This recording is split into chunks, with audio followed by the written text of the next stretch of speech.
Right. Revanth Reddy గారిని, కాంగ్రెస్ గవర్నమెంట్‌ని and మంత్రులను తిట్టడానికి మీ కేసీఆర్ గారు ఎంత ఇస్తారు? అంటే మీరు నిత్యం సోషల్ మీడియాలో కొట్లాడుతున్నారు. అంటే ఇది కొట్లాట కాదు. కేటీఆర్ గారు, ఆ తర్వాత బీఆర్ఎస్ పార్టీ వీళ్ళతో డబ్బులిచ్చి మరీ మాట్లాడిస్తుంది అని చెప్పేసి కూడా ఒక వార్త వినిపిస్తుంది. అది నిజమేనా? ఎంత తీసుకుంటారు అసలు మీరు మాట్లాడడానికి? నేను ముందు ఒక తెలంగాణ బిడ్డని. హ్మ్. తెలంగాణ గడ్డ అంటేనే పౌరుషాల గడ్డ. సో నా నా రాష్ట్రాన్ని నాకు ఈ రోజు నేను తెలంగాణ బిడ్డని గౌరవంగా చెప్తున్నా అంటే దానికి కారణమే కేసీఆర్ గారు. సో వారి నాయకత్వంలో ఆ పార్టీలో పాల్గొని ఈరోజు ప్రజల పక్షాన మా గొంతులు వినిపించడానికి అవకాశం ఇచ్చడమే గొప్ప నా పార్టీ. మీరు అన్నట్టు ఆ పేడ్ ఆర్టిస్టులు అంతా ఈరోజు గాంధీ భవన్లలో ఉన్నారు. గాంధీ భవన్లో కుక్కలు మరిగినట్టు మరుగుతారు. మొన్న రేవంత్ రెడ్డి గారు దేవుళ్ళతో పోల్చుకున్నారు వాళ్ళ మంత్రివర్గాన్ని కూడా అంతా. నేనంటే దేవుళ్ళతో పోల్చుకునే స్థాయి అయితే మీది కాదు. బహుశా మీరు జంతువులతో పోల్చుకుంటే చాలా బాగుంటుండే. ఒకరి దున్నపోతు లాంటి వైఖరి ఉంది, ఒకరి గాడిద లాంటి వైఖరి ఉంది, ఒకరిది నక్క, ఒకరిది కుక్క అని చెప్పినట్టు చాలా బాగుంటుండే. తెలంగాణ ప్రజలంతా కూడా దాన్ని కొంచెం హాస్యాస్పదంగా తీసుకొని మర్చిపోతుండే. మీరు వాళ్ళతో పోల్చుకోవాలి తప్ప భగవంతులతో పోల్చుకున్నంత ఇది మీకు లేదు అని కూడా నేను చెప్తున్నాను. ఎందుకంటే మీరు అన్నట్టుగా పేడ ఆర్టిస్టులు వాళ్ళ పార్టీలో ఉన్నారు తప్ప మా పార్టీలో లేరు. ఒక క్రమశిక్షణ గల కార్యకర్త లాగా మా పార్టీ ఏ బాధ్యత ఇస్తే అనునిత్యం ప్రజల కోసమే కొట్లాడదాం. ఎందుకంటే తెచ్చుకున్న తెలంగాణకి ఆత్మరక్షణ అనేది శ్రీరామ రక్ష కూడా కేసీఆర్ గారు నాయకత్వం అని కూడా ప్రజలంతా బలంగా నమ్ముతారు. అదే కార్యకర్తగా నేను కూడా బలంగా నమ్ముతాను. ఇప్పుడున్న కాంగ్రెస్ పార్టీ లీడర్లు అంటే కొంతమంది నాయకులు బీఆర్ఎస్ పార్టీలో కేసీఆర్ గారు కార్యకర్తలను కానీ కొంతమందిని పక్కన పెట్టడం కేసీఆర్ గారికి నైజం, అలాగే బీఆర్ఎస్ పార్టీ నైజం. అందులో భాగంగా ఈటల రాజేందర్ అన్నను అలాగే విజయశాంతి గారిని కూడా కొంతమంది నాయకులను పక్కన పెట్టారు. సో అందులో మిమ్మల్ని కూడా పక్కన పెట్టారని గ్యారంటీ ఉంది. నేను అదే అంటున్నా, మీరు నాణ్యానికి ఒకవైపే చూస్తాం, ఇంకో వైపు కూడా చూడండి. ఒక బలుగు మరిగిన కుటుంబాల నుంచి వచ్చిన బాల్క సుమన్ గారు అప్పుడు ఎంపీగా చేశారు. దాని తర్వాత ప్రభుత్వంలో ఎమ్మెల్యే గెలిచి ప్రభుత్వం విప్పుగా చేశారు. గ్యాదర్ కిషోర్ గారిని ఎమ్మెల్యే చేశారు. డాక్టర్ రెడ్డి శ్రీనివాస్ గారు చైర్మన్గా చేశారు. సాయి చంద్ గారిని చైర్మన్గా నియామకం చేశారు. చాలా మంది ఉన్నారు. మా గెల్లు శ్రీనివాస్ యాదవ్ గారు ఇప్పుడు రాష్ట్ర అధ్యక్షులుగా ఉన్నారు.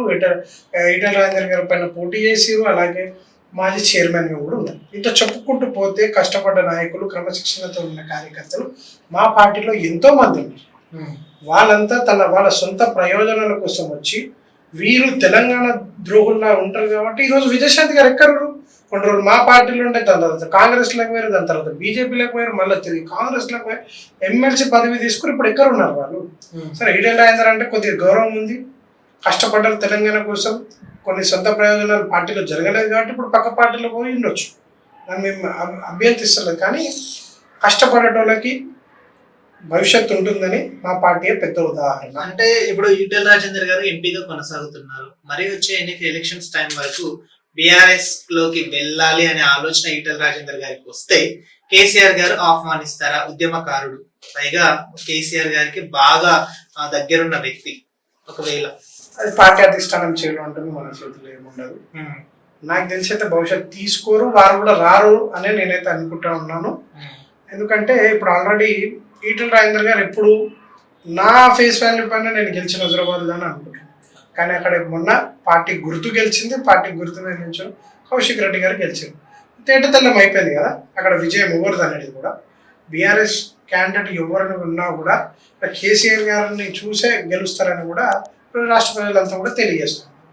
రైట్. అంటే ఇప్పుడు ఈ మధ్య కాలంలో చూసుకున్నట్టయితే ఇప్పుడు స్థానిక సంస్థల ఎన్నికలు జరుగుతున్నాయి. సర్పంచ్ కానీ వార్డు మెంబర్ కానీ సో జరుగుతున్నాయి. యువత కూడా చాలా ముందుకు వస్తున్నారు. సర్పంచ్ పదవి కైవసం చేసుకోవాలని, వార్డు మెంబర్ కైవసం చేసుకోవాలని రాజకీయాల్లోకి యువత రావాలి అని చెప్పేసి కూడా అంటున్నారు. సో అనుకున్న విధంగా యువత వస్తుందంటారా?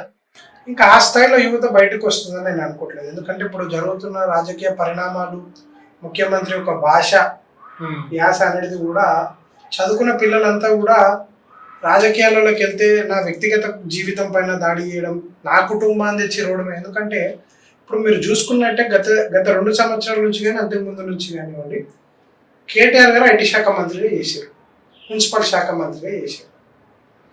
వారిని వ్యక్తిగతంగా ఎప్పుడు విమర్శించారంటే మీకు ఏదో ఇల్లీగల్ అఫేర్ ఉంది, లేకపోతే వాళ్ళ పిల్లలను బాడీ షేవింగ్ చేయడం కానివ్వండి, కేటీఆర్ డ్రగ్స్ తీసుకుంటారు, ఇలాంటి అంశాలు మాట్లాడారు తప్ప ఆయన పరిపాలన మీద ఇప్పటివరకు రేవంత్ రెడ్డి గారు వ్యాఖ్యలు చేయాలి. అంటే నువ్వు ఐటీని డెవలప్ చేయలేదు, లేకపోతే మున్సిపల్ శాఖ మంత్రిగా ఉండి అభివృద్ధి జరగలేదు ఈ నగరం అని ఎన్నడూ మాట్లాడలేదు.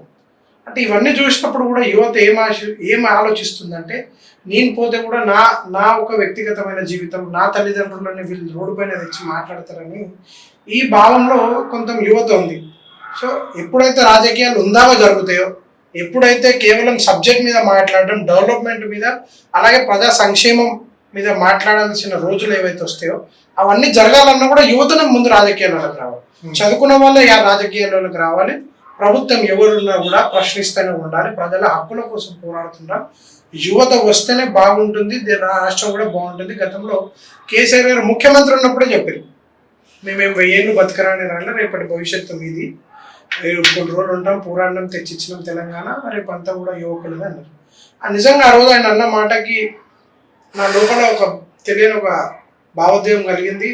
ఖచ్చితంగా కూడా యువత నిజంగా కూడా రావాలి, ఒక మార్గదర్శకంగా తెలంగాణ రాష్ట్రం ఉండాలని కూడా నేను కూడా అనుకుంటున్నా. ఈ స్థానిక సంస్థ ఎన్నికలే కాకుండా రేపు రానున్న ఎమ్మెల్యే ఎలక్షన్లు వచ్చినా, ఎంపీ ఎలక్షన్లు వచ్చినా కూడా ఖచ్చితంగా యువత బయటికి రావాలి. అన్ని రంగాలలో పోటీ చేయాలి.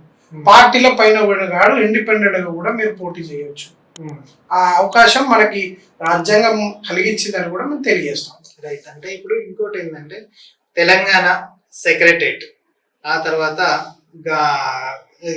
ఇది కొన్ని అంటే కేసీఆర్ గుర్తులను చెరిపేస్తాము, కేసీఆర్ గారి చేసినట్టు ఏది ఉన్నా సరే కేసీఆర్ మాటనే తీసేస్తామని చెప్పేసి కూడా అంటున్నారు.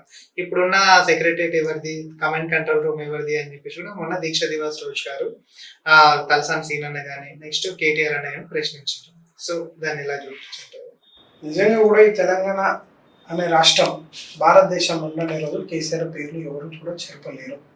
అన్నట్టు దీక్ష దివస్ కాలం ఏదైతే సాగుతుందో, ఓ వ్యక్తి తన ప్రయోజనాల కంటే, అంటే వారి ఇంటి పైన ఎలాంటి భావజాలం వ్యక్తం పరచాలో ఆనాడు వారు వాళ్ళ ప్రాణాలే కోల్పోయేంత స్థితికి కూడా కేసీఆర్ గారు వచ్చారు. ఎంతో మంది దీక్షను విరమించాలన్నా కూడా విరమించలేదు.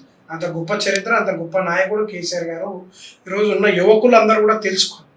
మనం స్వతంత్ర పోరాటాన్ని ఎలాగో చూడలేకపోయాం, కానీ రాష్ట్ర సాధన కోసం మన నాయకుడు మన కళ్ళ ముంగట్నే ఉన్నారు. అయితే ఇప్పుడు ఏదైతే కేసీఆర్ గారు ఆనవాలంటే, ఇప్పుడు సెక్రటేరియట్ మీరు చెప్పినట్టే దాని ముంగటున్న అమరజ్యోతిని ఎందుకు ఇప్పటి వరకు ఓపెన్ చేయట్లేదు, ఎందుకు ప్రజలను సందర్శించే విధంగా ఎందుకు ఓపెన్ చేయట్లేదు? అలాగే యాదాద్రి మీరు పోయారు, యాదాద్రి దేశ చరిత్రలో ప్రభుత్వ సొమ్ముతో కట్టిన ఏదైనా అంత పెద్ద దేవాలయం ఉందంటే అది కేవలం యాదాద్రి. దానికి ఆనుకొని అక్కడ కూడా స్వర్ణగిరి టెంపుల్ కూడా నిర్మించడం జరిగింది. ఇక్కడ ఉన్న ప్రజలంతా కూడా ఇంత ఆశాస్పదంగా అక్కడ ఆనందం వ్యక్తపరుస్తుందని కూడా రాష్ట్ర ప్రజలందరూ చూస్తారు. అలాగే ముఖ్యమంత్రి కమాండ్ కంట్రోల్లో కూర్చుంటాడు. ఈరోజు మీరు దుర్గం చెరువు ఫ్లైఓవర్ ఏదైతే కేబుల్ బ్రిడ్జ్ పోతారో అదన్నీ కూడా కేసీఆర్ గారు హయాంలో అయినాయి కాదా అని కూడా మేము ప్రశ్నిస్తూ ఉన్నాం.